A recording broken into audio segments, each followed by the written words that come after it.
بسم اللہ الرحمن الرحیم۔ السلام علیکم ورحمۃ اللہ وبرکاتہ۔ امید کرتی ہوں آپ سب اللہ تعالیٰ کے فضل و کرم سے خیر و عافیت سے ہوں گے۔ آج میں آپ کے لیے کچھ وظیفے سے ہٹ کر لائی ہوں جو کہ آپ آلریڈی کیپشن میں ریڈ کر چکے ہوں گے، تو چلیے جی اسٹارٹ کرتے ہیں۔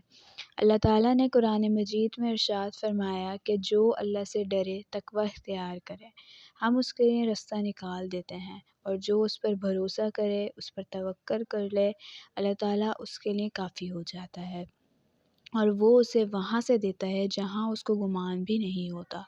تو توکل اور تقوی اگر یہ نصیب ہو جائیں تو یہ من کی پاکیزگی کا تو ذریعہ ہیں ہی، اس سے رزق میں بھی کشادگیاں پیدا ہوتی ہیں، اور اللہ تعالیٰ خزانے سے رزق عطا فرماتا ہے۔ رزق کا ایک ذریعہ شکر ہے۔ جب ہمیں نعمتیں ملتی ہیں تو اس پر اللہ تعالیٰ کا شکر ادا کیا کریں زیادہ سے زیادہ۔ اس کا نتیجہ یہ ہے کہ پھر ہمیں برکتیں نصیب ہوں گے۔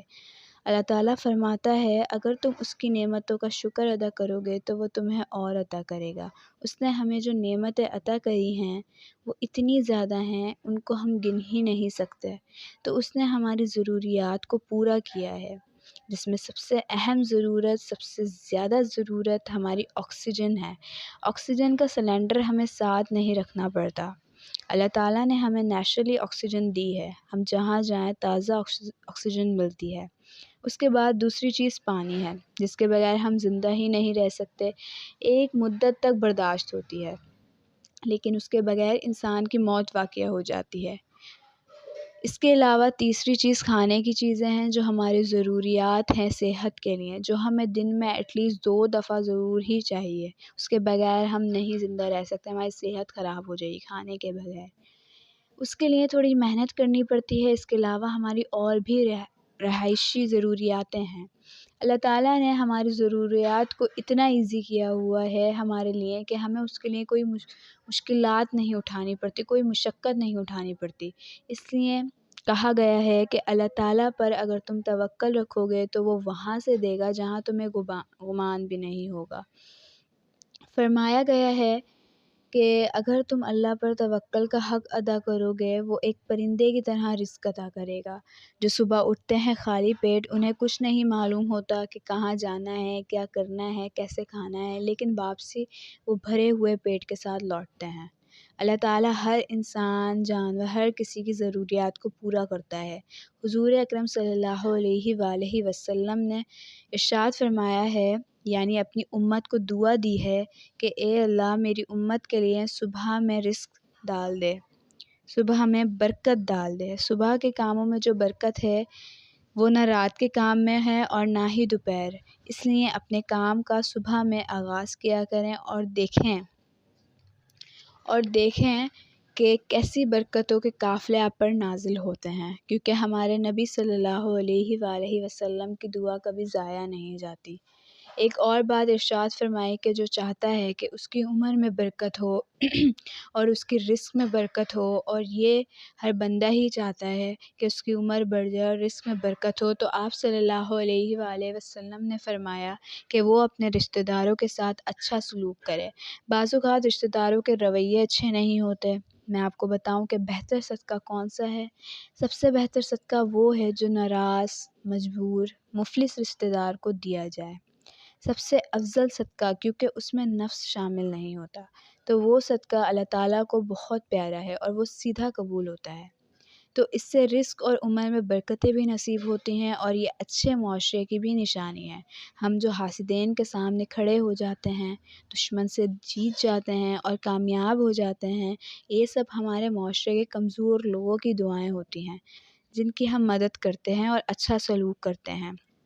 اس لیے دکھی، بے بس، مجبور، بے آسرا لوگوں کی زیادہ سے زیادہ مدد کے لیے کھڑے ہو جایا کریں، کیونکہ وہ کسی نے کہا ہے نا کہ بڑے بڑے لوگوں کی بڑی بڑی خدمتوں سے سکون نہیں ملتا، جو چھوٹے چھوٹے لوگوں کی چھوٹی چھوٹی خدمتوں سے ملتا ہے۔ اسی طرح رزق کی تیزی کا ایک اور ذریعہ یہ ہے کہ جتنا ہم اللہ کے راستے میں خرچ کریں گے اتنا ہی ہمارا رزق بڑھتا جائے گا۔ لوگ یہ بات سوچتے ہیں کہ اگر مال میں سے کچھ نکالا جائے تو کچھ کم ہو جاتا ہے۔ ہمارا کاروبار، ہمارا کیلکولیٹر بھی یہی بات سوچتا ہے اور یہی بات کہتا ہے، لیکن ہمارے حضور اکرم صلی اللہ علیہ وآلہ وسلم نے یہ بات فرمائی ہے کہ میں قسم اٹھا کر کہتا ہوں کہ صدقے سے ہمارا مال کم نہیں ہوتا۔ جب ہم اللہ تعالیٰ کی راہ میں دیتے ہیں، خرچ کرتے ہیں، تو ہمارا رزق کبھی ختم نہیں ہوتا بلکہ مزید بڑھتا ہے اور بڑھتا رہے گا۔ تو اللہ تعالیٰ یہ بات کہتا ہے کہ اگر تمہارے ہاتھ سے جائز رستے پر پیسہ نکلتا رہا تو اللہ تمہیں فراوانی عطا کرے گا۔ بندہ کہتا ہے کہ میں جوڑوں تو برکت ہوگی، لیکن میرا رب کہتا ہے کہ خرچ کرو گے تو برکت ہوگی۔ اس لیے جتنا ہو سکے اللہ کی راہ میں خرچ کریں، یہ رزق کی فراوانی کا سبب ہے۔ ایک وظیفہ میں آپ کو بتاتی چلتی ہوں اپنی ویڈیو ختم کرنے سے پہلے۔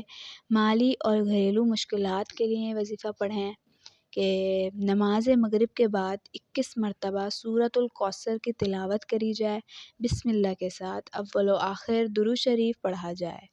ایک دفعہ پھر سے بتا دیتی ہوں، نماز مغرب کے بعد 21 مرتبہ سورۃ الکوثر کی تلاوت کی جائے، بسم اللہ کے ساتھ اول و آخر درود شریف پڑھا جائے۔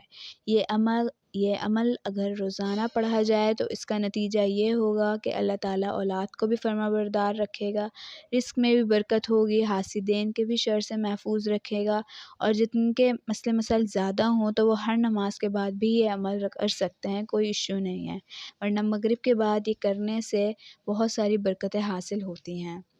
جب بندے اللہ تعالیٰ کے آگے ہاتھ اٹھا کر دعا مانگتے ہیں تو اللہ تعالیٰ کبھی ہاتھ خالی نہیں چھوڑتا، ہر صورت قبول ہوتی ہے۔ یا تو جو مانگتا ہے بندہ وہ مل جاتا ہے، یا اس کے بدلے بہتر عطا ہو جاتا ہے، یا کچھ دیر بعد ادا کیا جاتا ہے۔ اس لیے اللہ تعالیٰ کے حضور پورے توجہ، دھیان، دل سے دعا مانگی جائے تو اللہ تعالیٰ ضرور قبول کرتا ہے، مگر جو دعا کھیلتے ہوئے دل سے مانگی جائے، جیسے دھیان کہیں اور ہو، تو اس کی دعا قبول نہیں ہوتی۔ امید کرتی ہوں میرا بیان آپ کو بہت پسند آیا ہوگا۔ اس کے ساتھ اپنا بہت خیال رکھیں۔ اگلی ویڈیو میں پھر ملاقات ہوگی۔ السلام علیکم ورحمۃ اللہ وبرکاتہ۔